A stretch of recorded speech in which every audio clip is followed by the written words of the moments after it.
వి gold trusted gold buyers మీరు తాకట్టు పెట్టిన బంగారాన్ని విడిపించి ఈ రోజు ఉన్న మార్కెట్ ధరకు కొనబడును.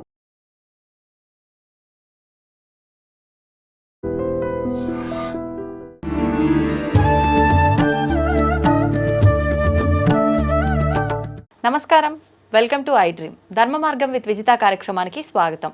ప్రస్తుతం మనతో పాటు ఉన్నారు ప్రముఖ జ్యోతిష వాస్తు పండితులు అన్నవరపు తిరుపతి మూర్తి అవధాని గారు. ఇప్పుడు వారితో మాట్లాడి మరిన్ని విషయాలు తెలుసుకుందాం. నమస్కారం గురుగారు. ఓం శ్రీ మహాగణాధిపతయే నమః. గురుగారు, మార్చి 29న అమావాస్య, షష్ఠగ్రహ కూటమి అని చెప్తున్నారు. దానివల్ల అంటే కొంతమంది ఏమో పాజిటివ్గా కూడా మంచి జరుగుతుంది అని, కొంతమంది నెగిటివ్ మాత్రమే జరుగుతుంది, ఈ ప్రభావం ఒక 6 నెలల పాటు ఉంటుంది అని చెప్పి, ప్రత్యేకించి కొన్ని రాశుల వారికి, కొన్ని నక్షత్రాల వాళ్ళకి ఎక్కువ ప్రభావం ఉంది అని చెప్తున్నారు. ఇంకొకటి కరోనా కన్నా కూడా భయంకరమైన వైరస్ ఒకటి రాబోతోంది అని చెప్తున్నారు. ఇవన్నీ అంటే ఎలా తీసుకోవాలి? ఒక మూఢనమ్మకంగా ఏదో వాళ్ళ నోటికి వచ్చింది చెప్తున్నారు అన్నట్టుగా తీసి పారేయొచ్చా, లేదంటే నిజంగా మనం జాగ్రత్త పడాల్సిన అవసరం ఉందంటారా? ఇందులో మూఢనమ్మకము ఉంది, నమ్మవలసిన పరిస్థితి ఉంది. 6 నెలలు అనే మాట అబద్ధము, మే 31 అన్నమాట నిజం. మే 31 వరకే అంటే 2 నెలలు సుమారుగా. అంటే ఇది ఎలా ఉంటుందంటే అమ్మా, వినే వాళ్ళకి ఏదో చెబుతున్నారులే, చెప్పే వాళ్ళకి ప్రాణ సంకటం అమ్మా. ఒక్కొక్క విషయాన్ని వివరించాలి, దాన్ని అర్థమయ్యేలా చెప్పాలి అంటే ప్రాణాలు పోతాయి. ఎలా అంటే షష్ఠగ్రహ కూటమి ఉన్నమాట వాస్తవం. ఏదో అమావాస్య రోజు నాడు షష్ఠగ్రహ కూటమి వచ్చింది కాబట్టి ఏదో అనర్థాలు జరుగుతాయనే మాట అబద్ధం. షష్ఠగ్రహ కూటమి వాస్తవం. కాకపోతే మర్నాడు ఉగాది. ఆ యుగాదికి గ్రహగతులలో, నవనాయకులలో అంటే 9 గ్రహాలలో 6 గ్రహాలు పాపగ్రహాలు, 3 గ్రహాలు శుభగ్రహాలు. ఆ శుభగ్రహాలకి బలం లేదు, పాపగ్రహాలకి మితిమీరిన బలం కారణం చేత ఈ షష్ఠగ్రహ కూటమి అనేటువంటిది 18 నక్షత్రాల వారిని కుదిపేస్తుంది అనేటువంటి మాట నిజం. ఓకే. అయితే నక్షత్రాల వారిని అని అంతం కన్నా 18 నక్షత్రాలకు 28 నక్షత్రాలు అభిజిత్తుతో కలిపి, అందులో 18 నక్షత్రాలకు శాంతి అనేటువంటిది చెప్పడం సమంజసం. అంటే ఇది ఖగోళానికి సంబంధించిన విధానం కాబట్టి 18 నక్షత్రాలు అనేటువంటి మనం ప్రధానంగా నక్షత్రాన్ని తీసుకుంటే ఒక 80% జనాలు ఆ 18 నక్షత్రాలలో ఉంటారు. కాబట్టి ఆ 18 నక్షత్రాల్లో ఎవరైతే ఉన్నారో అందులో స్త్రీలకు ఇబ్బంది ఒక మోస్తరు ఎక్కువగా, పురుషుల కన్నా స్త్రీలకు ఒక మోస్తరు ఎక్కువగా సమస్యలు ఉత్పన్నం అవుతాయి అనేటువంటిది నిజం. ఇందులో ఎవరిని ఎవరు భయపెట్టవలసిన అవసరం లేదమ్మా. మూఢనమ్మకం అనేటువంటిది అసలే కాదు. ఒక రకమైన వ్యవస్థ ఏంటంటే భయపడాల్సిన అవసరం లేదు, బట్ అలా అని చెప్పి ఏం జరిగితే జరుగుతుందని మనం కూర్చోకూడదు. ఎప్పుడూ కూడా అజాగ్రత్తగా పరిశీలన చేసుకుంటూ ఉండాలి ఏం జరుగుతుందో అని. అది తప్పదు. ఎందువల్లంటే అమ్మా, షష్ఠగ్రహ కూటమి అంటే 6 గ్రహాలు ఒక రాశిలో ఉండటం. ఇది మీన రాశిలో బృహస్పతి యొక్క ఇంట్లో 6 గ్రహాలు ఉన్నాయి.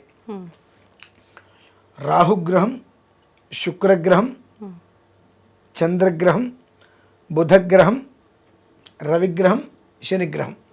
ఈ 6 బృహస్పతి యొక్క కుటుంబంలో ఉన్న ఇంట్లో ఉన్నాయి. అవునండి, ఆ 6 ఆ ఇంట్లో ఉంటే వచ్చే నష్టం ఏంటి, మాకు వచ్చే అనర్థాలు ఏంటి, ఎందుకు ఇలా భయపెడుతున్నారు? ఓకే, బాగానే ఉంది. ఒక వరలో 2 కత్తులు పడతాయా? ఎందుకని పట్టవు. అలానే రవి శని తండ్రి కొడుకులు, వాళ్ళిద్దరూ ఒకే చోటు ఉంటే భగ్గుమంటుంది పచ్చిగడ్డి కూడా. తండ్రి కొడుకులు వాళ్ళిద్దరూ బృహస్పతి యొక్క ఇంట్లోనే మీనంలో ఉన్నారు. చంద్రుడు బుధుడు తండ్రి కొడుకులు, వాళ్ళిద్దరూ అక్కడే ఉన్నారు, బద్ధశత్రువులు. గురువు బుధుడు తండ్రి కొడుకులు, ఆ గురువు ఇంట్లోనే బుధుడు ఉన్నాడు, శత్రువులు. చంద్రుడు బృహస్పతి శత్రుత్వం, ఆ చంద్రుడు వెళ్ళి బృహస్పతి ఇంట్లో ఉన్నాడు. మరి ఇక్కడ ఏమనుకోవాలంటే శుక్రుడు గురువు శత్రువులు, శుక్రుడు వెళ్ళి శుక్రుడి ఇంట్లో ఉన్నారు, బృహస్పతి ఇంట్లో ఉన్నాడు. మరి ఇన్ని ఉన్నప్పుడు దాని యొక్క ప్రభావం పడుతుంది అనడంలో ఏదైనా తప్పుందా? లేదు, పడని వాళ్ళిద్దరు ఒక దగ్గర ఉంటే బీభత్సమే. ఎలాంటి పరిస్థితులలో కూడా 6 పాపగ్రహాలకి విపరీతమైనటువంటి బలంతో నిలబడి ఉన్నప్పుడు దాని యొక్క ప్రభావం మొత్తం అందరినీ కట్టి కుడిపేస్తుందమ్మా. అందులో ఎలాంటి సందేహము లేదు. అందులోనూ కూడా ఈ 6 గ్రహాలు చెప్పాం కదమ్మా. ఇప్పుడు ఈ 6 గ్రహాలకి సంబంధించినటువంటి 18 నక్షత్రాలు ఉన్నాయి. ఆ 18 నక్షత్రాల్లో జన్మించినటువంటి ఆడవారు మాత్రం తస్మాత్ జాగ్రత్త. అంటే ఎటువంటి విషయాల్లో జాగ్రత్త తీసుకోవాలి? ఇది అది అని కదమ్మా. మే 31 వరకు ప్రతి విషయమునందు ఆచితూచి వ్యవహరించడం చాలా మంచిది. ఎందువల్లనంటే అంతా మనం అనుకున్నట్టే జరుగుతుంది అనుకుంటాం, తెల్లవారేటప్పటికి ఒక్కసారిగా మొత్తం రివర్స్. అందులో భరణి, బుబ్బ, పూర్వాషాఢ, రోహిణి, హస్త, శ్రవణం, ఆశ్లేష, జ్యేష్ఠ, రేవతి ఈ 9 నక్షత్రాల వారు బహు ప్రమాదాన్ని గత నెల 15 రోజులుగా అనుభవిస్తున్నారు.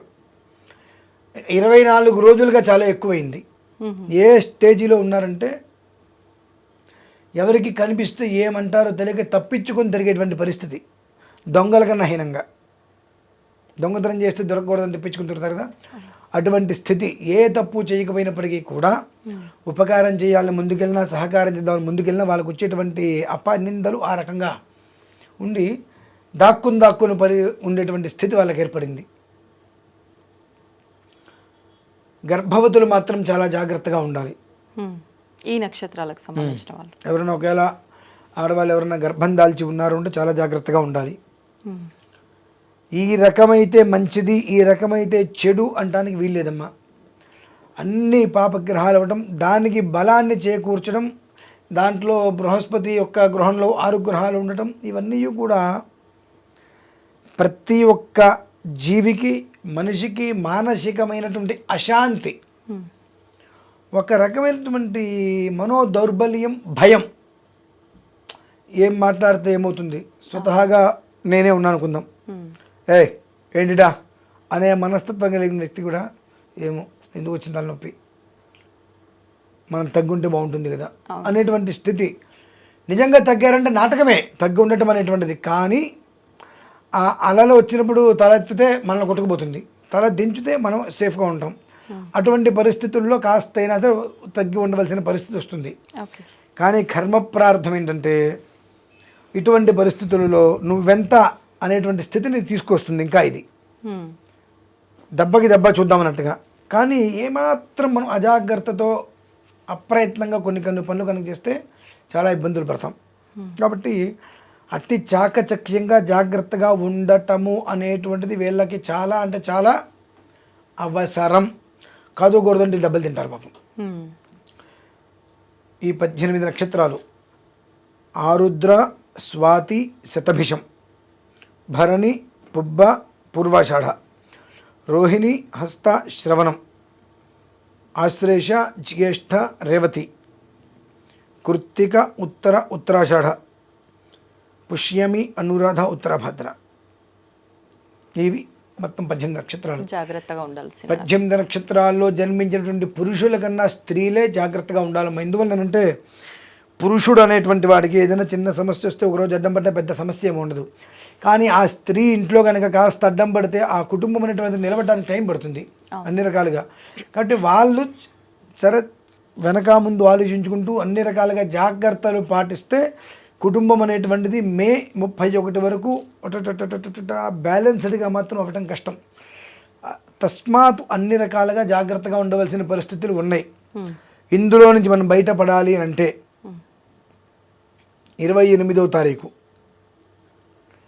రాత్రి గల అమావాస్య సమయానికి దాదాపుగా గౌహతి దగ్గర కామాక్షి అమ్మవారు, ఆ అమ్మవారి సన్నిధికి వెళ్ళి అక్కడ కొన్ని రకాలైనటువంటి గౌరీ గంధర్వ ఆరాధనలు, తాంత్రిక ఆరాధనలు కొన్ని చేసుకొని ఉదయం 29 ఉదయం మరికొన్ని ఆరాధనలు చేసుకొని అమ్మవారి దర్శనం చేసుకొని మళ్ళీ సాయంత్రానికి బయలుదేరి వచ్చేటట్టుగా ఆ ఒక్క రాత్రి అక్కడ నిద్ర చేయాలమ్మా. ఎందుకని ప్రత్యేకించి ఆ రోజున? ఎందువలన చెయ్యాలి అని అంటే ఎటు నుంచి ఎటు చూసినా రేపు శనివారం అష్టమి, ఈ అష్టమి నుంచి అమావాస్య వరకు చాలా ఇబ్బందికర వాతావరణాలు జరుగుతూ ఉంటాయి విపరీతంగా. చెడు ప్రయోగాలు చేసేవాళ్ళు చేస్తూనే ఉంటూ ఉంటారు. 4 రోడ్ల కూడలీలు ఇవన్నీ పడేయటం, ఈ తొలిశుద్ధులకి దాటుతూ ఆ ఒక్క దోషాలన్నీ కూడా వీళ్ళు మెంటల్గా టార్చర్ పడేటువంటి పరిస్థితులు ఉంటాయి. ఆ ఒక్క రాత్రి అక్కడ నిద్ర చేయగలిగితే వారి యొక్క జీవితంలో బహుశా దాదాపుగా నాకు ఈ రకమైనటువంటి సమస్యతో ఇవాళ నేను చాలా బాధపడ్డానని చెప్పుకునే రోజులు ఉండవమ్మా. అంతగా ఇప్పటి వరకు జన్మించిన దగ్గర నుంచి ఇవాళ వరకు ఉన్నటువంటి అటువంటి దోషాలు ఏమైనా ఉంటే కంప్లీట్గా తొలగిపోతాయి. అంతటికి విశేషమైనటువంటి శక్తిపీఠం అది. కనుక ప్రతి ఒక్కరూ కూడా ఆ కామాఖ్య అమ్మవారి ఆలయంలో నిద్ర చేసి అర్చన చేసుకోవాలి. మేము అనగా భారతీయ శంకరపీఠం నుండి 28 బయలుదేరి వెళ్తున్నామమ్మ. వెళ్ళి 28 రాత్రి అక్కడ మంత్రారాధన, వేరే వాళ్ళ ద్వారా తంత్రారాధన 2 చేసి కొంత బలిహరణ విధానం ఉంటుందమ్మా, బలి పూజ అని. ఆ బలిహరణ విధానాన్ని పూర్తి చేసుకొని మళ్ళీ 29 సాయంత్రం బయలుదేరి 29 రాత్రికి ఇక్కడికి రావడం జరుగుతుంది. సర్వ మానవాళి ఖచ్చితంగా, ఎందుకంటే ఇది మనం చేసేటువంటిది కేవలము కూడా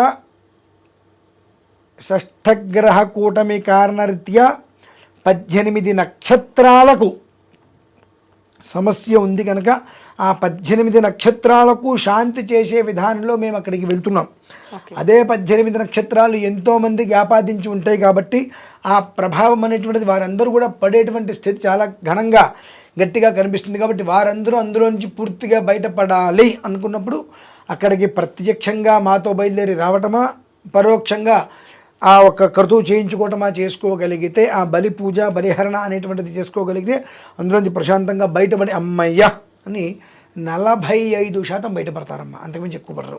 ఊహించుకోదు. 65%, 75%, 80% వద్దు, అది అబద్ధమైన మాట. 45% బయటపడటానికి చక్కటి యోగ్యత ఉంది. కాబట్టి ఆ యోగ్యతని మన నుంచి దూరం చేసుకోకుండా కాపాడుకోగలిగితే కుటుంబం శ్రేయస్కరంగా ఉంటుందమ్మా. ఇప్పుడు అంటే ఈ నక్షత్రాలకు సంబంధించిన వాళ్ళకంటే మనకు మానవులకు సంబంధించి చెప్పారు, మరి ప్రకృతిలో కూడా విపత్తులు ఏదో అంటున్నారు, అవి కూడా వాస్తవమా? ప్రకృతి విపత్తు తీసుకొచ్చింది మనమేగా. ప్రకృతి విపత్తికి కారణం ఎవరు? మనమే. మనము చేసినటువంటి కర్మలకు ప్రకృతి ఇచ్చేటువంటి ప్రకోపానికి ఆ శిక్ష మనం అనుభవిస్తున్నాం. అందుకనే అన్న అంత ప్రమాదం జరగబోతుంది కనుక కనీసం కొంతమందైనా అందరి జీవితాలు బాగుండాలని చెప్పి పక్క నిద్ర చేసి కొంత ఆరాధన చేసుకొని వస్తే 45% బయటపడతారు అని చెప్తున్నా. 100%, 70% చెప్పట్లా. కనీసం 45% బయటపడ్డారంటే అమ్మ ఈ జన్మకి ఈ జీవి బ్రతికినట్టే అని అనుకోవచ్చు. కాబట్టి ప్రతి ఒక్కరూ కూడా తప్పకుండా ఆ విధానాన్ని అనుసరించడం అత్యంత శ్రేయోదాయకం. ఓకే, ధన్యవాదాలు. పరమేశ్వరార్పణం.